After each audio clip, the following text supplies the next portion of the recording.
نحمده ونصلي ونسلم على سيدنا ومولانا محمد رسوله النبي الأمين المكين الحنين الكريم الرؤوف الرحيم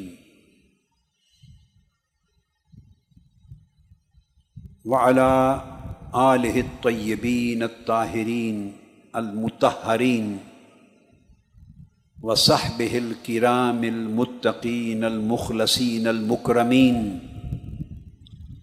وأولياء أمته والصالحين۔ تینوں حضرات، آقا علیہ الصلوۃ والسلام نے فرمایا، جسے حضرت انس بن مالک رضی اللہ تعالیٰ عنہ روایت کرتے ہیں، آقا علیہ السلام نے فرمایا کہ میں اور قیامت ان دو انگلیوں کی طرح قریب ہیں۔ آقا علیہ السلام نے ان دو انگلیوں کو باہم جوڑ دیا، اس کا مطلب یہ ہے کہ آقا علیہ الصلوۃ والسلام کے اسی دور میں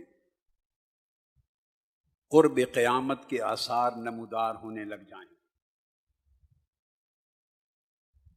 وہ آثار جنہیں حضور علیہ الصلوۃ والسلام نے فتنہ کہا، فتنوں کا وہ دور شروع ہو چکا۔ آج ہم ان فتنوں کا ذکر کریں گے اور آپ جائزہ لیں گے کہ آقا علیہ الصلوۃ والسلام کی بصیرت کا کیا عالم۔ جو کچھ آج ہو رہا ہے اس کو آنکھوں کے سامنے رکھیے۔ جو کچھ آقا علیہ الصلوۃ والسلام نے فرمایا ہے، احادیث نبوی کے الفاظ ایک ایک لفظ غور سے سنتے جائیے اور پھر دیکھیے کہ ہے کوئی ایک چیز جو فرمان مصطفیٰ سے مختلف ہو،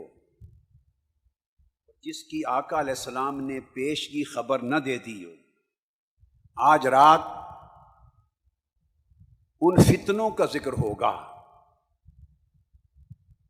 پھر ان فتنوں سے بچاؤ کیسے ممکن ہے، بچاؤ اس کا ذکر کل رات سے شروع ہوگا انشاءاللہ تعالی۔ ارشاد فرمایا، حضرت عبداللہ بن عمرو بن العاص رضی اللہ تعالیٰ عنہ روایت کرتے ہیں کہ قیامت سے قبل جو فتنے ظاہر ہوں گے، اور جس دور فتن میں ہم اس وقت موجود ہیں، ارشاد فرمایا کہ ان میں ایک بہت بڑا فتنہ یہ ہوگا کہ ان اللہ لا يقبض العلم انتزاعا ينتزعه من العباد ولكن يقبض العلم بقبض العلماء۔ فرمایا کہ علم اٹھا لیا جائے گا۔ یہ بات میں نے کل بھی کی تھی، آج یہاں سے ابتدا ہو رہی، علم اٹھا لیا جائے گا۔ اور آقا علیہ السلام نے فرمایا کہ علم دنیا سے اس طرح نہیں اٹھایا جائے گا کہ لوگوں کے سینوں میں سے چھین لیا جائے، نکال لیا جائے، نہیں، بلکہ علماء ربانیین، سچے حاملان علم، سچے وارثان علم، یکے بعد دیگرے ایک ایک کر کے دنیا سے اٹھتے چلے جائیں گے۔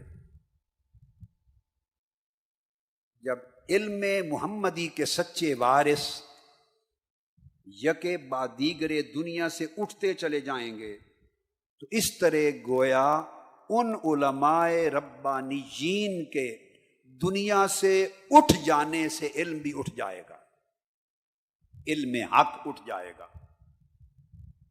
پھر آقا علیہ السلام نے فرمایا حتی اذا لم یبق عالما اتخذ الناس رؤوسا جہالا، جب کوئی ایک بھی عالم ربانی نہیں بچے گا، یا جہاں جس شہر قریے خطے علاقے سے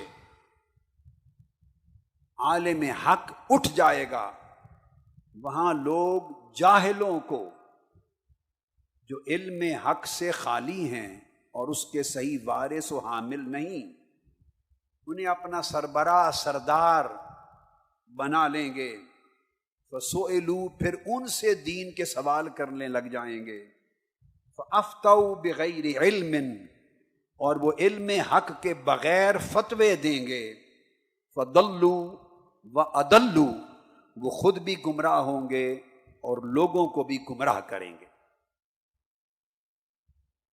یہ وہ فتنہ ہے اور وہ علامت ہے جسے آپ ہر روز کثرت کے ساتھ دیکھتے ہیں۔ اس کی وضاحت کی چنداں ضرورت نہیں، سے آپ دیکھتے ہیں کہ کس طرح علماء حق کی کمی ہوتی جا رہی ہے، کس طرح دنیا علماء ربانیین سے خالی ہوتی جا رہی ہے، اور ان کی جگہ کس طرح علماء سو لیتے چلے جا رہے ہیں، اور لوگوں کو علماء سو جھوٹے فتوے دے کر کس طرح گمراہ کرتے ہیں، کس طرح ان کے ذہنوں کو پراگندہ کرتے ہیں، کس طرح امت کو تفرقہ میں مبتلا کرتے ہیں، اور کس طرح اپنی بدعمالیوں اور بے علمیوں کی وجہ سے امت کو راہ حق سے پھسلاتے ہیں اور دین کو بدنام کرتے ہیں، دین کو ہلکا کرتے ہیں، اور معاشرے کی نگاہ میں وہ اپنے بے کردار ہونے کے باعث دین کے وقار کو کس طرح ختم کرتے چلے جا رہے ہیں۔ اب اس کے بعد آج میں احادیث کا تذکرہ کروں گا، تھوڑی تھوڑی وضاحت کرتا جاؤں گا۔ مضمون اتنا جامع ہے کہ صرف احادیث نبوی ہی آج کا خطاب ہوگا۔ میں چاہتا ہوں تاکہ عین کلام مصطفیٰ کو سنیں، الفاظ نبوت کو سنیں، اور براہ راست آقا علیہ السلام کے کلمات مبارکہ سے پورے فتنوں کے تصور کو سمجھیں اور آج کے دور میں اس کے نقشے کو دیکھتے چلے جائیں۔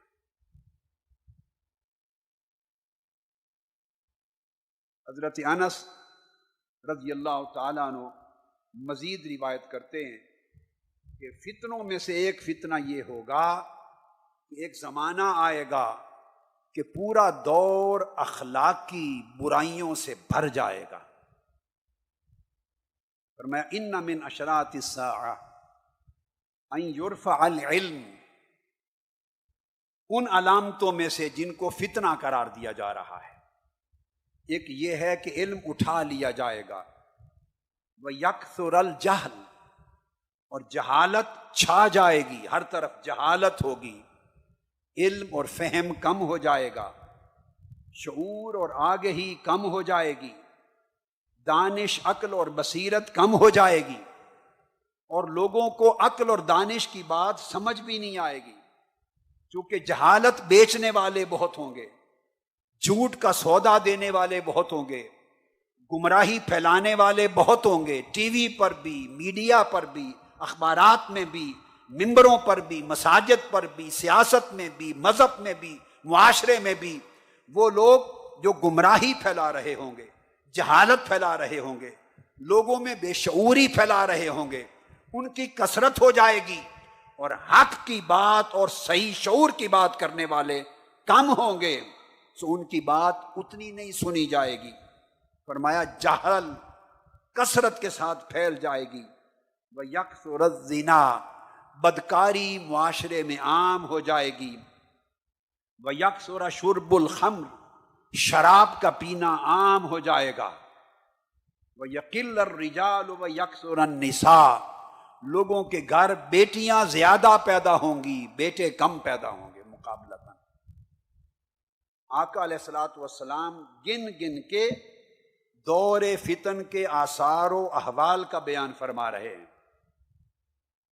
اور پھر حضرت عبداللہ ابن مسعود اور حضرت ابو موسیٰ اشعری رضی اللہ تعالیٰ عنہ روایت کرتے ہیں، اور یہ حدیث بھی متفق علیہ، سب بخاری اور مسلم کی متفق علیہ حدیث بیان کر رہا ہوں۔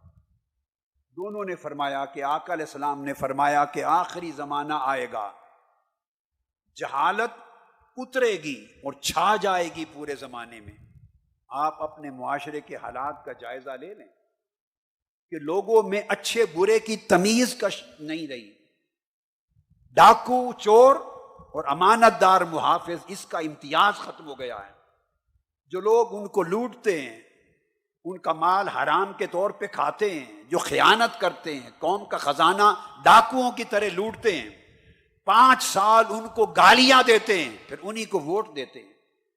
جہالت اور بے شعوری اتنی چھا گئی ہے، فرمایا اور شعور اتنا کم ہو جائے گا، وَيَكْثُرُ فِيهَا الْحَرْجُ وَالْحَرْجُ الْقَتْلُ، اور فرمایا حرج بڑھ جائے گا، حرج بڑھ جائے گا۔ صحابہ کرام نے پوچھا یا رسول اللہ حرج کیا ہے؟ فرمایا قتل و غارت گری اور دہشت گردی۔ دیکھتے آئیے، ہر طرف قتل ہوگا، خون خرابہ ہوگا، دہشت گردی ہوگی۔ اور ایک حدیث میں آقا علیہ السلام نے فرمایا نہ قاتل کو معلوم ہوگا کہ میں اس کو قتل کیوں کر رہا ہوں، نہ مرنے والے کو پتا ہوگا کہ مجھے قتل کیوں کیا گیا، نہ اس کے وارثوں کو پتا ہوگا۔ اس کا مطلب اجرتی قاتل، پیسے دے کر قاتلوں کے ٹولے خریدے جائیں گے، اجرت پہ قاتل ہوں گے دڑوں کے دڑے، اور ملک میں، معاشرے میں، اسلامی دنیا میں، عوام میں بد امنی پھیلانے کے لیے قتل عام ہو جائے گا۔ یہ سارا سلسلہ آپ کے سامنے۔ اب پھر آقا علیہ الصلوۃ والسلام نے ایک روز صحابہ کرام کی مجلس میں اسے امام احمد بن حنبل نے اور ابن ماجہ نے اور ابن ابی شیبہ نے اور طبرانی نے اور امام حاکم نے روایت کیا، اور حدیث صحیح ہے۔ آپ نے بیان کیا اس طرح کہ ایک زمانہ آئے گا کہ دنیا سے علم اٹھا دیا جائے گا، اٹھ جائے گا۔ اس پر ایک صحابی نے عرض کیا یا رسول اللہ وَكَيْفَ يَذْهَبُ الْعِلْمُ وَنَحْنُ نَقْرَأُ الْقُرْآنَ يَقْرَؤُهُ أَبْنَاؤُنَا أَبْنَاءَهُمْ إِلَى يَوْمِ الْقِيَامَةِ۔ ایک صحابی نے عرض کیا یا رسول اللہ علم کیسے اٹھ جائے گا آپ کی امت سے، جبکہ ہمارے اندر قرآن مجید موجود ہے، ہم خود بھی پڑھتے ہیں، اور یہ قرآن اپنی اولادوں کو پڑھاتے ہیں، پھر ہماری اولادیں اپنی اولادوں کو پڑھائیں گی، اور اس طرح قرآن پڑھنے اور پڑھانے کا سلسلہ قیامت تک جاری رہے گا۔ تو جب یہ سلسلہ جاری رہے گا تو قرآن مجید کے ہوتے ہوئے علم کیسے اٹھ جائے گا؟ اس سوال کے جواب میں آقا علیہ السلام نے فرمایا ساکلت کا امک، زیاد تیری ماں تجھے گم کر دے، ان کنت لأراک من افقہ رجل بالمدینہ، میں یہ سمجھتا تھا کہ تو شہر مدینہ کے بڑے سمجھدار لوگوں میں سے ہے، اور تو نے عجیب سوال کیا۔ آقا علیہ السلام نے فرمایا اولیس ھذہ الیہود والنصارى یقرؤون التوراۃ والانجیل ولا یعملون بشیء مما فیہما۔ فرمایا کیا بات کرتے ہو، کیا یہ یہود اور یہ نصارہ مسیحی ان میں تورات موجود نہیں؟ کیا ان میں انجیل موجود نہیں؟ اور وہ اس زمانے سے لے کے آج تک تورات اور انجیل اللہ کی کتابوں کو پڑھتے نہیں آ رہے؟ کیا وہ خود نہیں پڑھتے؟ کیا اپنی اولادوں کو نہیں پڑھاتے؟ ان کی اولادیں آگے نہیں پڑھاتی آئیں؟ نسل در نسل وہ بھی تو پڑھتے آئے ہیں، مگر وہ گمراہ ہو گئے، ان کا علم اٹھا لیا گیا۔ کیوں؟ کہ وہ صرف خالی خولی پڑھتے ہیں، مگر جو پیغام تورات اور انجیل نے دیا تھا اس میں کوئی عمل نہیں کرتے۔ جب میری امت قرآن کو فقط پڑھے گی، قرآن کو فقط سنے گی، قرآن کو فقط چومے گی، قرآن کو فقط بیٹیوں کے جہیز میں دے گی، قرآن کو فقط غلاف میں ڈال کے برکت کے لیے رکھے گی، قرآن پر صرف قسمیں کھائے گی، اور ان کا کوئی حقیقی تعلق قرآن سے نہیں رہ جائے گا، اور قرآن کے پیغام کو نہیں سمجھیں گے، اور قرآن کی تعلیمات پر عمل نہیں کریں گے، اور قرآن ان کی زندگی میں نہیں اترے گا، تو پھر قرآن کے امت میں موجود ہونے سے انہیں کوئی عملی نفع نہیں پہنچے گا۔ وہ اٹھ جائے گا علم ان سے، چونکہ ان کا تعلق قرآن کے علم سے عملاً کٹ چکا ہوگا۔ وہ امت اس وحی کی برکات سے محروم ہو گئی ہوگی۔ قرآن ان کے لیے صرف کیل و کال کے لیے رہ جائے گا، صرف تقریروں کے لیے رہ جائے گا، صرف مناظروں کے لیے رہ جائے گا، فتویٰ بازوں کے لیے رہ جائے گا، مگر قرآن کی روح لوگوں کے دلوں سے، سینوں سے، زندگیوں سے نکل جائے گی۔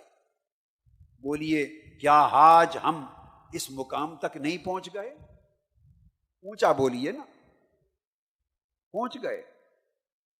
پھر آقا علیہ الصلوۃ والسلام نے فرمایا، ابو ہریرہ رضی اللہ تعالیٰ عنہ روایت کرتے ہیں، فرمایا ایک زمانہ وہ آئے گا، آقا علیہ السلام فرماتے ہیں ایک زمانہ وہ آئے گا جس زمانے میں محصولات کو، میں وقت بچانے کے لیے یا طویل مضمون ہے اس کا ترجمہ بیان کروں گا، یا مختصر مضمون ہے اس کا عربی متن بھی بتا دوں گا، مگر یہ سب احادیث میری کتاب معارج السنن میں درج ہیں۔ معارج السنن حدیث پاک کی وہ کتاب ہے جو میں نے حال ہی میں مکمل کی، 8 جلدوں میں، یہ اسی اعتکاف کے آخری دن تک چھپ کے آ رہی ہے، 8 جلدوں میں۔ اور وہ کام جو 30,000 احادیث کا ذخیرہ میں کینیڈا جانے کے بعد کر رہا تھا، الحمدللہ تعالی وہ 30,000 احادیث کا ذخیرہ بتمام و کمال اس سال مکمل ہو گیا ہے۔ اور اس کو 3 بڑی کتابوں میں تقسیم کر دیا ہے، جن میں پہلی کتاب 8 جلدوں پر مشتمل، معارج السنن للنجات من الضلال والفتن۔ آقا علیہ السلام نے فرمایا ایک ایسا زمانہ آ جائے گا جب میری امت میں لوگ اور حکمران اور لیڈر محصولات کو، یعنی ٹیکسز کی آمدنی کو، اب آقا علیہ السلام کے علم کا اندازہ کیجئے، علم نبوت کا اندازہ کیجئے، اذا اتخذ الفیء دولا، ٹیکسز کی آمدنی کو، محصولات کو جب لوگ ذاتی دولت سمجھ کر کھانے لگ جائیں گے، قوم ٹیکس دے گی، خزانے میں ٹیکس کا سرمایہ جمع ہوگا، اور حکمران بددیانت خائن حرام خور ہوں گے، وہ ذاتی دولت کی طرح ان کو ہڑپ کر جائیں گے۔ وہ زمانہ آئے گا، اور اس طرح فرمایا فالامانۃ مغنما، اور امانت کو مال غنیمت سمجھ کے کھایا جائے گا۔ وہ امانت جو قوم کی امانت ہے، آپ کا مال ہے، اگر پاکستان ہے تو 18 کروڑ غریبوں کا مال ہے، آپ کی امانت ہے۔ حکمران جب برسر اقتدار آئیں گے تو قوم کی امانت کو مال غنیمت، لوٹا ہوا مال جنگ کا سمجھ کے کھا جائیں گے، اور معاشرے کے لوگ زکوٰۃ کو تاوان سمجھ گئے، بس زکوٰۃ و مغرمن، زکوٰۃ دینے سے کترائیں گے، اسے چٹی سمجھیں گے، جرمانہ سمجھیں گے، تاوان سمجھیں گے، گنتی کریں گے کہ کم زکوٰۃ دینی پڑے۔ آپ دیکھتے آئیے، میرے آقا کا ایک ایک کلمہ کانوں سے سنیے اور دلوں میں جاگ کر اپنے اور اس معاشرے کے احوال کا تجزیہ کرتے چلے جائیے۔ 1500 سال پہلے میرے آقا نے فرمایا، اللہ کی عزت کی قسم یوں لگتا ہے کہ آج کا زمانہ پردے اٹھ گئے تھے، مصطفیٰ کی آنکھوں کے سامنے تھا، ہمارے احوال کو دیکھ رہے تھے، ہمارے اعمال کو دیکھ رہے تھے، ہماری قلبی کیفیات کو دیکھ رہے تھے، ہماری خیانتوں کو، بددیانتی کو دیکھ رہے تھے، ہماری لوٹ مار کرپشن کو دیکھ رہے تھے۔ آقا دو جہاں، یہ میرے کلمات نہیں ہیں، یہ آقا علیہ السلام کے فرمودات ہیں۔ جامع ترمذی کی حدیث ہے اور طبرانی کی، فرمایا کہ زکوٰۃ کو جرمانہ سمجھا جائے گا، وَتُعْلِمَ لِغَيْرِ الدِّينِ، اور علم دین کا حاصل کرنے سے لوگ کترائیں گے اور دنیاوی علم کی طرف رغبت بڑھ جائے گی، سمجھیں کہ دین کے علم حاصل کرنے کا فائدہ کوئی نہیں، سوسائٹی میں دینی علم کی قدر و قیمت نہیں رہے گی، دینی علم کے لیے لوگوں کی رغبت نہیں رہے گی۔ کیا بنانا ہے، کیا کرنا ہے، مولوی بنا کر کیا کرے گا؟ مولوی بنے گا، امام بنے گا، خطیب بنے گا، نہ کوئی پیسہ، نہ ٹکا، نہ عزت، نہ کوئی طاقت۔ علم دین کی قدر سوسائٹی میں ختم ہو جائے گی، دین کو لوگ نیچا دیکھیں گے، علم دین کو بے قدر دیکھیں گے، اور دنیاوی علم کی رغبت بڑھ جائے گی، اہمیت بڑھ جائے گی۔ اور پھر ارشاد فرمایا پھر لوگ ایسا وقت آئے گا کہ بیوی کی اطاعت کریں گے اور ماں باپ کی بات نہیں مانیں گے۔ ایسا وقت آئے گا کہ اولاد اپنے دوستوں سے زیادہ محبت کرے گی، باپ کو دور رکھے گی۔ راز کی بات دوست سے کرے گا بیٹا، دوست سے، باپ کو نہیں بتائے گا۔ باپ سے دور ہو جائے گا، دوستوں کے قریب ہوگا۔ آج جھانک کر اپنی اولادوں کے حوال پہ غور کرو کہ آج کے موسٹلی اکثر باپوں کو یہ شکوہ نہیں ہے اپنی اولاد سے۔ اور پھر آقا علیہ السلام نے فرمایا مسجدوں میں آوازیں بلند ہوں گی، وَظَهَرَتِ الْأَصْوَاتُ فِي الْمَسَاجِدِ، جھگڑے ہوں گے مسجدوں میں، فساد ہوں گے، آوازیں بلند ہوں گی۔ اور پھر خاص چیز جو ارشاد فرمائی، فرمایا وَسَادَ الْقَبِيلَةَ فَاسِقُهُمْ، پھر وہ دور آئے گا کہ مختلف طبقات اور برادریوں میں جو فاسق، فاجر، شرابی، بدکار، رساگیر، غنڈے، کرپٹ لوگ ہوں گے، فاسق و فاجر، رساگیر، شرابی، زانی، بدکار، رساگیر جو لوگ ہوں گے، وہ ان برادریوں، قبیلے اور علاقوں کے لیڈر بن جائیں گے، وہ ان کے ہیڈ اور سربراہ بن جائیں گے۔ اور پھر آقا نے فرمایا وَكَانَ زَعِيمُ الْقَوْمِ أَرْذَلُهُمْ، اور پھر وہ لوگ جو اپنے کردار میں گھٹیا ہوں گے، جن کے کردار میں نہ دین ہوگا، نہ امانت ہوگی، نہ دیانت ہوگی، خائن ہوں گے، جھوٹے ہوں گے، بد کردار ہوں گے، لٹیرے ہوں گے، کرپٹ ہوں گے، بد دیانت ہوں گے، کردار میں گھٹیا لوگ، فرمایا وہ قوم کے لیڈر، حکمران بن جائیں گے۔ قوم نیک کردار والے لوگوں کو لیڈر منتخب نہیں کرے گی، قوم اچھے متقی لوگوں کو اپنا رہبر نہیں بنائے گی، گٹیا، کمینے، جھوٹے، خائن، لٹیرے، کرپٹ، ان کو لیڈر بنایا جائے گا۔ اور پھر آقا علیہ السلام نے فرمایا وَأُكْرِمَ الرَّجُلُ مَخَافَةَ شَرِّهِ، طاقتور لوگوں سے لوگ ڈریں گے، ان کی عزت کریں گے، ان کے کردار کی وجہ سے نہیں، ان کے شر کے خوف سے کہ نقصان پہنچے گا، تھانے میں لے جائیں گے، جیل بھجوا دیں گے، ڈاکہ ڈلوا دیں گے، غنڈہ گردی کروائیں گے، ان کے شر کے خوف سے ان بڑوں وڈیروں کی عزت کی جائے گی، ان کے کردار کی وجہ سے نہیں۔ اللہ کی عزت کی قسم کھا کر کہیے، ایک ایک لفظ اپنی آنکھوں کے ساتھ آپ اس معاشرے میں سچا ہوتا نہیں دیکھ رہے؟ اونچا ہاتھ اٹھا کے کہیے سب کچھ یہ نہیں ہو رہا۔ کیا یہ میرے لفظ ہیں؟ کیا یہ میرے کلمات ہیں؟ بھئی احادیث نبوی ہیں، 15 صدیاں پہلے تاجدار کائنات نے بتا دیا تھا۔ اور فرمایا پھر گانے والی عورتیں اور گانے بجانے کا سامان ہر طرف ہر مجلس میں عام ہو جائے گا۔ اب کوئی شادی ہوتی ہے ان کاموں کے بغیر؟ سوسائٹی کو بالکل فحاشی، عریانی، بے حیائی کا گہوارہ بنا دیا گیا۔ اور آقا علیہ السلام نے فرمایا شربت الخمور، شرابیں سرعام پی جانے لگیں گی، گھر گھر پی جائیں گی شرابیں۔ کیا شہروں دیہاتوں میں ہر طرف شراب عام نہیں ہو گئی؟ بولیے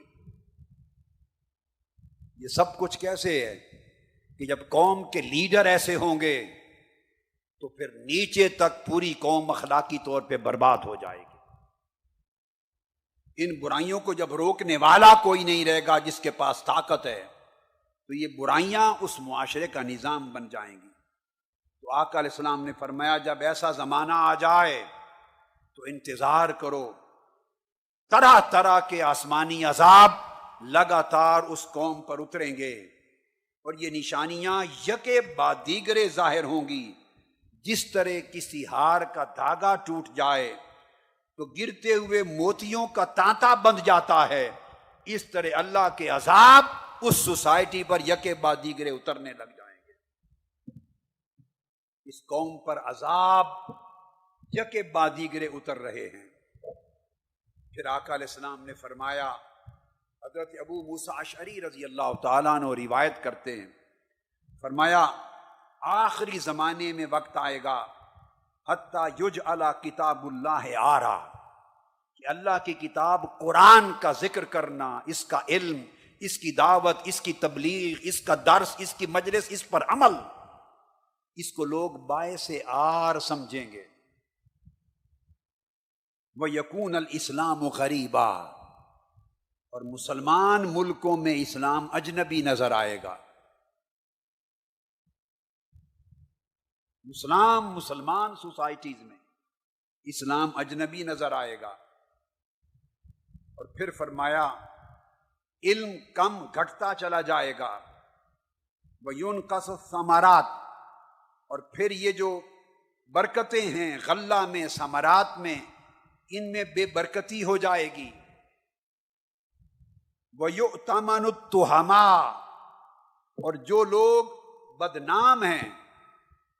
بدنام ہیں، خائن ہیں، کرپٹ ہیں، جو اصل میں تہمت کے لائق ہیں، انہیں قومی امانت سونپی جائے گی۔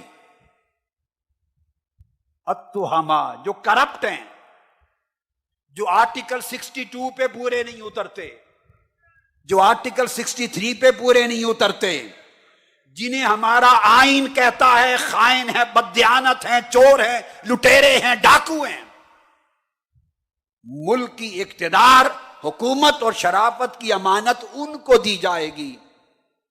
وَيُتَّهَمُ الْأُمَنَاءَ، اور جو لوگ امانت دار ہوں گے، نیک ہوں گے، متقی ہوں گے، صداقت و امانت والے ہوں گے، انہیں تہمت دی جائے گی، ان پر الزام لگائے جائیں گے۔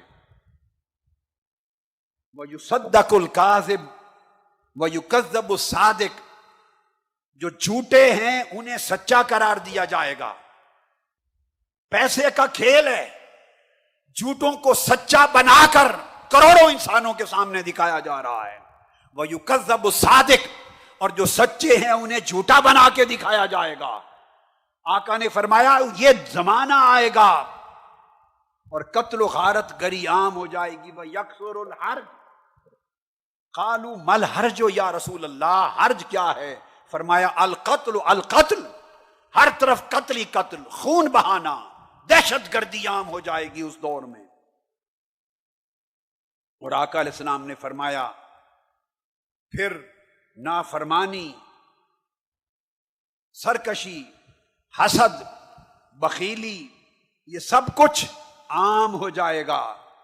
علم کے چشمے سوکھنے لگ جائیں گے اور جہالت کا سیلاب آ جائے گا پورے معاشرے میں، حتیٰ کہ اولاد ایسی ہو جائے گی، اولاد ماں باپ کے لیے دکھ اور غم و غصہ کا باعث بنے گی، اور بدکاریاں معاشرے میں اعلان ہونے لگ جائیں گی۔ فرمایا جب ایسا زمانہ آ جائے تو انتظار کرو، زمین کی تنابیں کھینچ لی جائیں گی۔